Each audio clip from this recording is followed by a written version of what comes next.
大家好，我是 Polly， 今天给大家带来的是超短篇科幻小说《实验》。第一台时间机器，约翰逊教授自豪地告诉他的2位同事，确实，这是一台小尺寸的实验模型，它只会对重量小于3磅5盎司的物体生效，并且回到过去和进入未来的时间距离不能超过12分钟，但它确实奏效。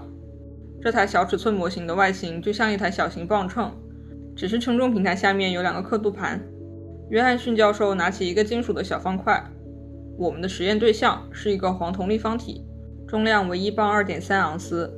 首先我会把它传送到5分钟后，它身体前倾，设置好时间机器上的一张刻度盘，看着你们的手表。他们看着各自的手表。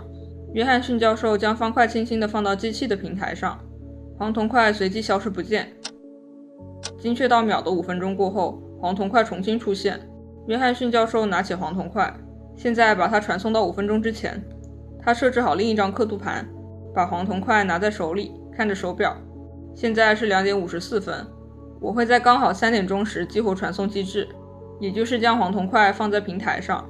因此，黄铜块应该在2点55分时从我手上消失，并出现在平台上，也就是我把它放上平台的时间点的5分钟前。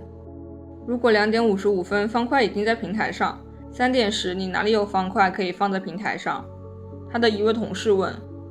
随着我的手靠近，它会从平台上消失，出现在我的手里，好让我把它放到平台上。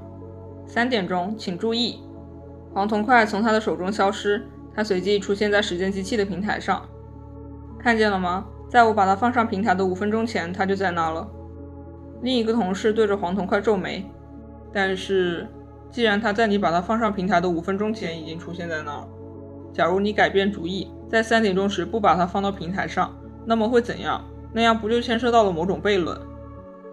有趣的想法，我没想过这个问题，试一下会挺有趣的。